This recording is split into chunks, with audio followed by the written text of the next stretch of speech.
Hi ഒരുവൺ, എല്ലാവരും സുഖമായിട്ടിരിക്കാമെന്ന് വിശ്വസിക്കുന്നു. അപ്പോൾ നമ്മളിന്ന് ഒരുപാട് നാളായിട്ടോ പിസ്സ കഴിക്കണം അതിൻ്റെ ടേസ്റ്റ് എന്താണെന്ന് പോലും ഞാൻ ഇതുവരെ ടേസ്റ്റ് ചെയ്ത് നോക്കിയിട്ടില്ല. കുട്ടികൾക്കാണേലും അവർക്കും ഇതിൻ്റെ ഒരു ടേസ്റ്റ് എന്താണെന്ന് അറിയില്ല. അപ്പോൾ എന്തായാലും നമ്മൾ ഹോം മെയ്ഡായിട്ട് ഉണ്ടാക്കാമെന്ന് വിചാരിച്ചു. ഇത് നമ്മൾ വീറ്റ് ബ്രെഡ് വെച്ചിട്ട് ഉണ്ടാക്കിയതാണ്.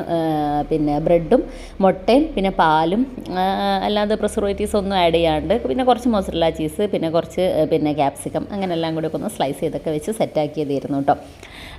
ഇത് നമ്മൾ എപ്പോഴും വിചാരിക്കും എന്താണ് ഇതിൻ്റെ ഒരു ടേസ്റ്റ് എന്ന് അറിയണം എന്ന്. ടേസ്റ്റ് പറഞ്ഞാൽ പിന്നെ നമ്മൾ കടയിലത്തൊക്കെ വാങ്ങുമ്പം അതിൻ്റെയൊക്കെ ടേസ്റ്റ് അറിഞ്ഞാൽ നമ്മൾ പിന്നെ അത് തന്നെ വാങ്ങിപ്പോവും.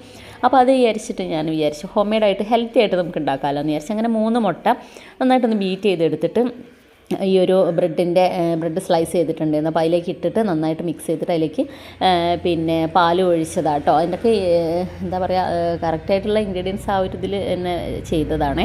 എന്നിട്ട് നമ്മൾ 2 സൈഡും ഒക്കെ വേവിച്ചെടുത്ത് അതിന് കഴിഞ്ഞിട്ട് നമ്മൾ മൊസറല്ല ചീസും കൂടി വെച്ചിട്ടൊന്ന് ഇതാക്കി. അപ്പോൾ ഞാനിതൊന്ന് ജസ്റ്റ് ഒന്ന് കട്ട് ചെയ്ത് കാണിച്ചു തരാം.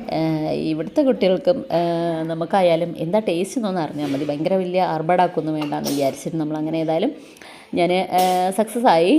അപ്പം ഞാൻ കുറച്ച് മൊസറല്ല ചീസ് ഇട്ടിട്ടുള്ളായിരുന്നു. ഏതായാലും ഇത് മതിയെന്ന് വിചാരിച്ചു. അപ്പം നമ്മൾ ഫസ്റ്റ് ആയിട്ടുള്ള ഒരു അറ്റംപ്റ്റ് അല്ലേ. അപ്പം ഞാൻ ഏതായാലും ജസ്റ്റ് ഒന്ന് കട്ട് ചെയ്തപ്പം ഇതാ ജസ്റ്റ് ഒന്ന് ഫോട്ടോയ്ക്ക് വേണ്ടിയിട്ട് എടുത്തു. അത് കഴിഞ്ഞ് ഞങ്ങൾ 3 പേരും കൂടി കഴിച്ചു കേട്ടോ. വേറെ ആർക്കും വലിയ ഇഷ്ടപ്പെട്ടിട്ടൊന്നുമില്ല, പക്ഷേ ഞങ്ങൾക്ക് 3 ആൾക്കും ഭയങ്കരമായിട്ട് ഇഷ്ടമായി. അപ്പം നമ്മളെ കുട്ടികൾക്കൊക്കെ ഹെൽത്തി ആയിട്ടുള്ള പിസ്സ ഉണ്ടാക്കി കൊടുക്കാൻ ഇതുപോലെയുള്ള വേ ആട്ടോ നല്ലത്. ഞാൻ കുറച്ച് ചിക്കനും കൂടി ഫ്രൈ ചെയ്തിട്ട് അതിന് മുകളിലേക്ക് ഇട്ടിട്ടുണ്ടായിരുന്നു കേട്ടോ.